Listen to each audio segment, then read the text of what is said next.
Buen día, República, espero te encuentres bien. República Oriental del Uruguay, todas las repúblicas, república como concepto, república como proyección de vida para nuestros estados, república y democracia.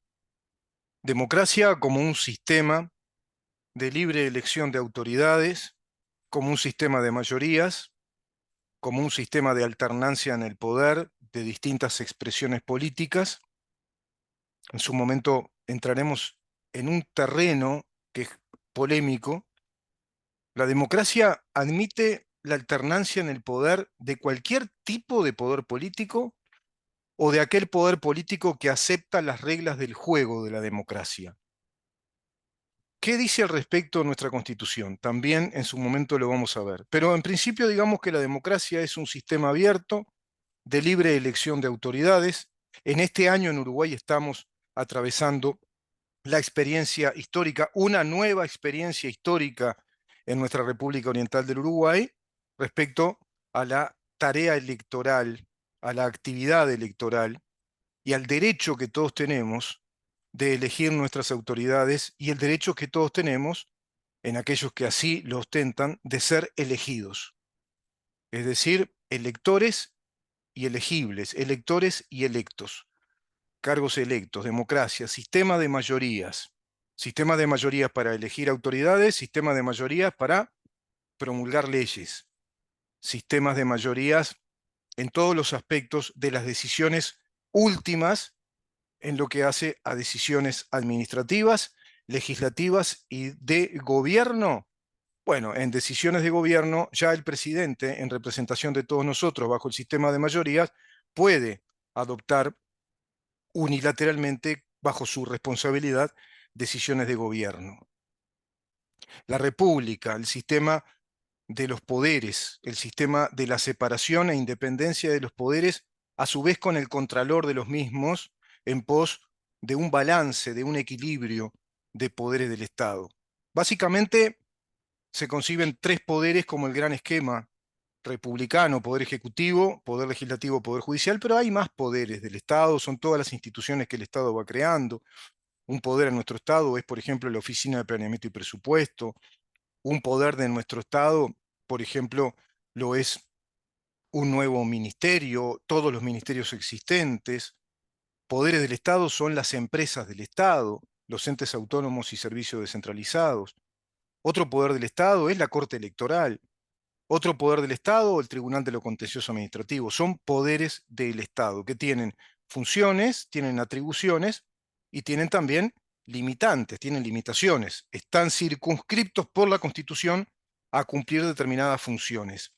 Todo eso en su conjunto hace un sistema republicano democrático de representatividad.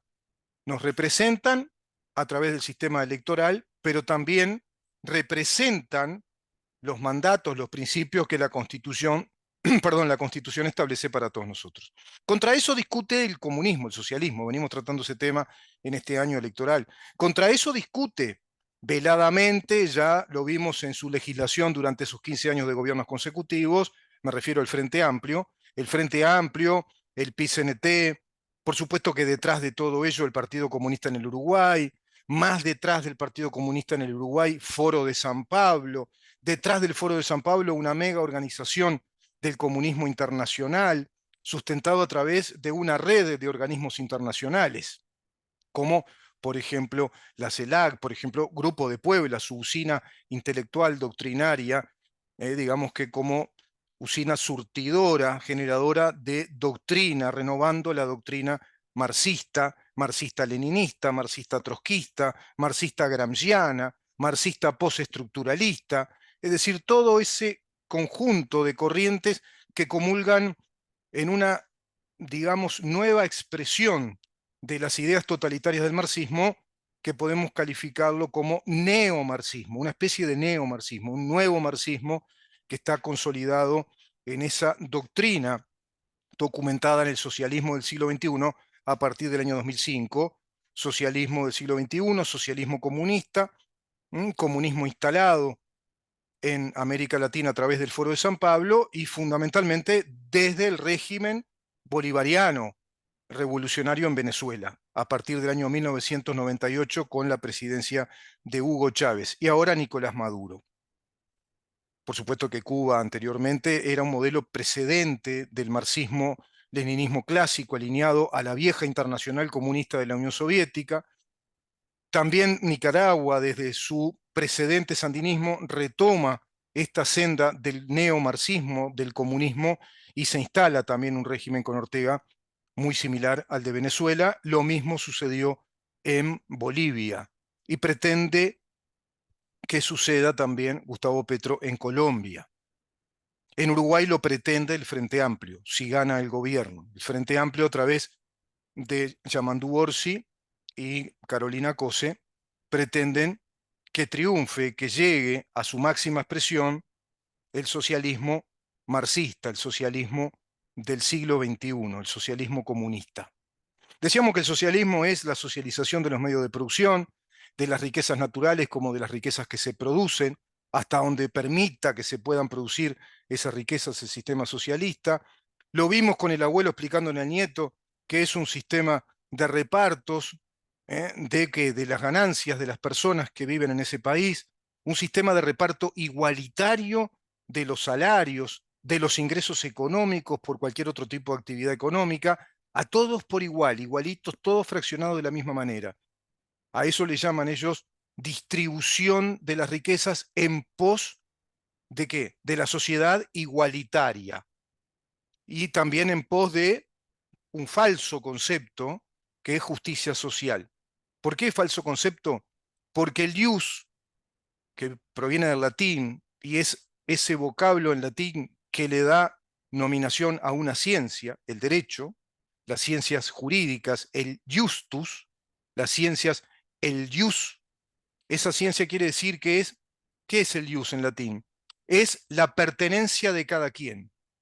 Entonces, la justicia está concebida desde la antigüedad de la República Romana, e inclusive desde los postulados de la Escuela de Solón, como una ciencia que permite organizar a la sociedad de acuerdo a lo que cada quien tiene, de acuerdo a lo que le pertenece a cada quien, según sus méritos, según sus obras, según su desarrollo en la sociedad, según sus talentos, sus virtudes, sus capacidades de desarrollar propiedades individuales, propiedades intelectuales, propiedades culturales, propiedades de relaciones sociales, propiedades materiales, económicas, capital. Capital social, capital educativo, capital cultural, capital social, capital económico, financiero, patrimonio.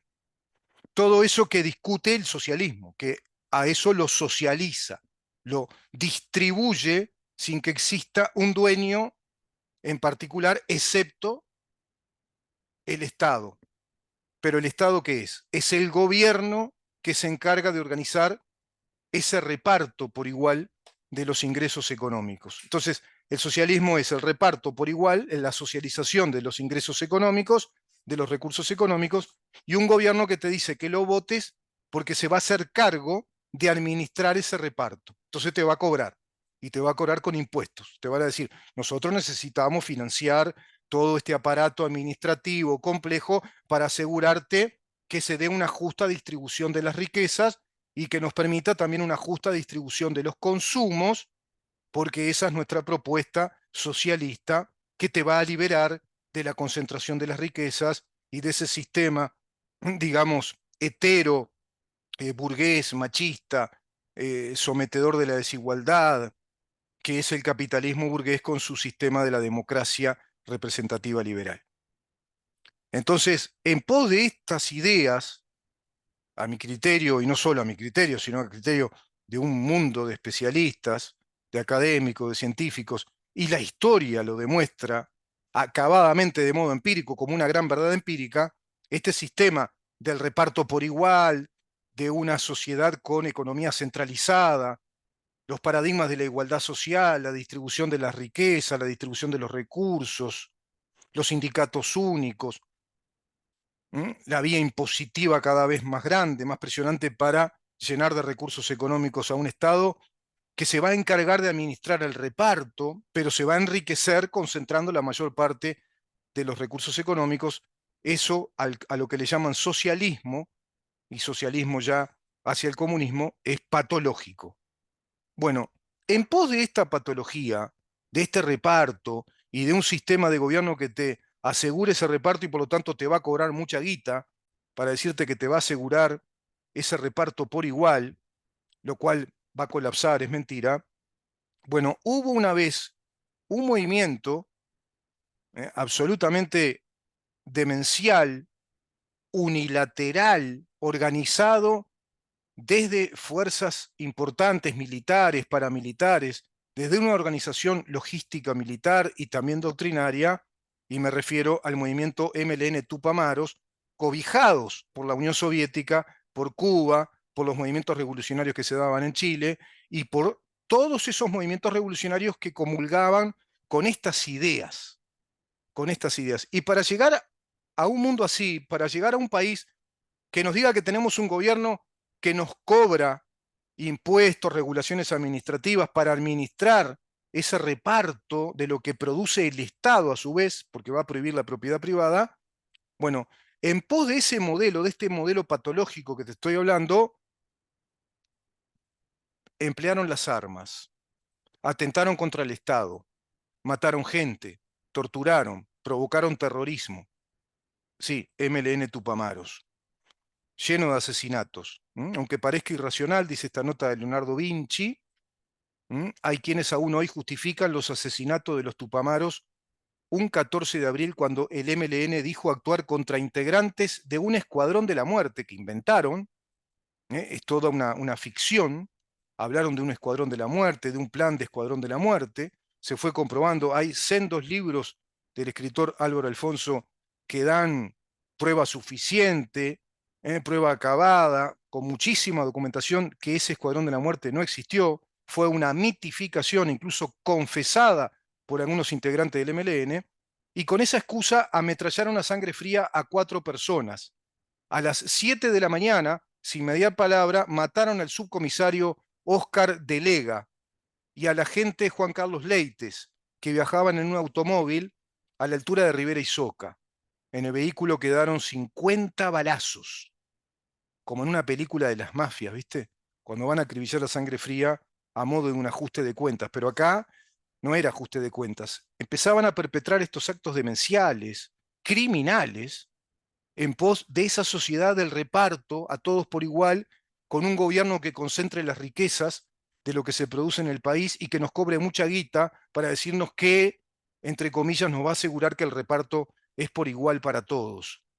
Estos anormales, delincuentes, hicieron todas estas cosas. Esto y muchísimas cosas más, pero llegaron a ser presidentes como José Mujica, Topolansky, vicepresidente del país, ¿m? Senadora. Mujica fue ministro también de Ganadería, Agricultura y Pesca. Pero tuvimos un mundo de tupamaros que emplearon las armas, que mataron, que llevaron gente hacia la tortura a las cárceles clandestinas llamadas la cárcel del pueblo. Le dieron un nombre en singular, pero era una red de cárceles de distintos, eran jaulas prácticamente, eran unos bicheros donde ahí metían a la gente y la torturaban, simplemente porque ellos consideraban que daban una imagen de poder y era también un mecanismo extorsivo y tomaban ciertos referentes de la sociedad, como pasó con Pereira Reverbel, que lo vejaron 2 veces, estuvo preso ahí, prácticamente como si estuviera en un campo de concentración nazi. Uno de sus asesinos, Samuel Blixen, señaló en el programa de Igual a Igual que participó en la ejecución de Acosta y Lara, integrante del sistema político uruguayo de aquel entonces, que ahí fue donde el sistema político recién se despabiló un poquito de una profunda siesta bobalicona porque no estaba entendiendo lo que pasaba. Y afirmó que por eso estuvo preso 13 años.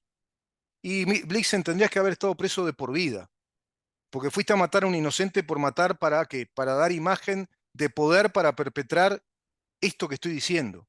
Un sistema que nos gobierne, que nos tiranice con un gobierno único para darnos a todos lo mismo, a todos por igual. Y después ya no se puede dar, porque evidentemente el socialismo fracasa cuando ya pierde la plata de los demás. Cuando ya no tiene la plata de los demás, el socialismo fracasa y se convierte en un desastre del terror.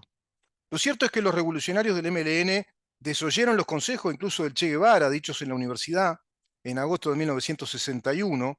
Ustedes tienen algo que hay que cuidar, que es precisamente la posibilidad de expresar sus ideas, la posibilidad de avanzar por cauces democráticos hasta donde se pueda ir. Eso lo hicieron después, lo hicieron cuando el Frente Amplio asumió el gobierno, cuando con aquel gobierno de Tabaré Vázquez comienza ese periplo histórico-político de 15 años consecutivos con el Frente Amplio, ahí sí, desarrollando la revolución pacífica a través de, bueno, ese curso, esa trama de la institucionalidad del país, desmantelando el Estado de Derecho a través de la legislación de un mundo de leyes de orden público que nos impactan a diario, desconociendo la Constitución de la República. Ya lo hemos explicado un mundo de veces. Lo cierto es que estos anormales mataron mucha gente. ¿Mm? Por ejemplo, así despedían a los 4 asesinados por los terroristas el 14 de abril de 1972. Se publicó en el diario El País. Esto, bueno, está publicado en esa época, cuando ya se iba a establecer el estado de guerra. La ciudadanía le reclamaba al gobierno que había electo y a los políticos de la oposición que dejaran de ser permisivos con los terroristas. Ya se estaba poniendo espesa la situación y daba cuenta que la población uruguaya en un 85 a 90% no concebía para nada una revolución armada ni modificar el modelo político, económico y jurídico del país. No consideraba que tenían que modificar el modelo constitucional del Estado de Derecho que tenemos todavía, que todavía nos queda, pero que en aquel entonces estaba más intacto, pero ya atacado desde fuera por estas organizaciones terroristas que emplearon la metodología clásica armada de ir hacia el golpe de Estado por la vía armada. Y los políticos que activamente trabajaban para sus correligionarios de izquierda, que dejaran de hacerlo. Claro, le estaban diciendo los ciudadanos de aquel entonces que no se hagan los giles. Y claro que se hacían los giles, porque el Frente Amplio, pensado como una gran coalición que trabajara por dentro del sistema democrático, también soterradamente apoyaba a través de células clandestinas del Partido Comunista en el Uruguay y a su vez desde el Partido Comunista Revolucionario, que era otra expresión integrada a aquella internacional soviética, colaboraban activamente con esa guerrilla tupamara, con esa metodología de las guerrillas, de las guerras urbanas y suburbanas y las metodologías del terrorismo, precisamente perpetrando el debilitamiento, la desestabilidad y el debilitamiento del gobierno de aquel entonces. El profesor Armando Acosta y Lara, acribillado con un fusil M15 de alta velocidad y gran impacto y una metralleta israelí Uzi de rápida cadencia de tiro. No olvidemos que la familia Topolansky eran importadores de armas. Lucía Topolansky era hija de los mayores importadores de armas, tanto ella como su hermana. Seguramente por ahí también había una vía importante de transferencia de armamento, pero a su vez venía mucho armamento desde la Unión Soviética y también desde Cuba, entre otros lugares. Esto era una mega organización armada para delinquir contra la patria, cumpliéndose a la perfección en los hechos la hipótesis del artículo 31 de la Constitución de la República y el artículo 168, numeral 17. Todo eso que una ley promulgada en el 2009 desconoce abiertamente, de modo históricamente irresponsable, como la ley que promulga que en Uruguay hubo terrorismo de Estado desde el año 1968 a 1985, cuando fíjense ustedes, estamos hablando de los años 1972, 1971, todos estos movimientos comenzaron a tañir ya sus campanas revolucionarias armadas desde 1962 en adelante.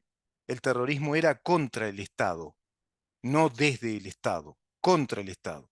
¿Y qué pasa con el sistema político uruguayo actual que no repara en esto, que no corrige ese despropósito histórico que hoy tenemos, porque esa ley permite, digamos, o habilita a la tesis de una Fiscalía de Lesa Humanidad y a la tesis de planes de estudio que tengan contenidos en historia que den una versión errónea, falsa, muy equivocada, falsa, directamente falsa, de la historia política uruguaya en esas décadas del 60, 70, atravesando la dictadura y llegando a nuestra, digamos, rehabilitada democracia y al día de hoy, 2024, que todavía seguimos con todo esto, con los desaparecidos, la búsqueda de los desaparecidos, los más de 9.000, parece que son más de 10.000 beneficiarios del Estado con leyes reparatorias de todo tipo, a quienes ayudaron, colaboraron, integraron de una manera u otra todos estos planes revolucionarios armados de atentados contra la patria, leyes patrimoniales reparatorias, leyes de pensiones, pensiones indemnizatorias, pensiones vitalicias, la ley de nietos, todo esto que favorece a las huestes marxistas, a las huestes armadas revolucionarias de aquel entonces y que favorece a sus descendientes y familiares gastando muchísimo dinero, más de 600 millones de dólares los uruguayos, en pagarle a esta gente que mató, torturó, atentó contra nuestra democracia, contra nuestras instituciones. Y sin embargo, del otro lado, los que tuvieron que salir a pelear por nuestra patria, los que tuvieron que salir a pelear en pos de qué, de la defensa de nuestro sistema democrático, hoy quienes eran jovencitos de 19, 24 años están presos en Domingo Arena, establecimiento carcelario que, bueno, los tiene ahí hacinados según disposiciones administrativas de un fiscal de lesa humanidad llamado Ricardo Percivale. Increíble, ¿verdad? Bueno, esto ha pasado en el Uruguay y sigue pasando en Uruguay, pero te voy a ir ahora al otro ejemplo. Esta gente hizo todo esto para llegar a ese régimen socialista de que tengamos todos por igual el mismo ingreso económico, un gobierno que nos cobra mucha plata, muchos impuestos, muchos trámites para administrar ese reparto igualitario, nos impone un montón de ideologías totalitarias como la ideología del género, de la sociedad igualitaria, la economía distributiva, centraliza los recursos, debilita la separación de poderes y elimina la independencia del poder judicial, cosa que ya hicieron en el Uruguay, pero pretenden consolidar todo ese proceso y llevarnos directamente al régimen político que ostenta Venezuela, hoy por hoy con Nicolás Maduro. Es decir, hicieron todo eso para llegar a esto, mirá, a ver si lo encuentro, para llegar a este resultado. Una Venezuela, según los últimos datos, con más de 9 millones de emigrados forzosos, de migración, porque no soportaron más el régimen, los que se pudieron ir. 9 millones de venezolanos diseminados por el mundo en una diáspora que se produjo en poco tiempo. Un régimen que está desde el año 1998 a la fecha, que ha provocado ya, bueno, una escalada inflacionaria que es una hiperinflación, una economía fallida, un Estado fallido, no hay alimentos, no hay suministro de medicamentos, no hay atención médica adecuada para la inmensa mayoría de la población.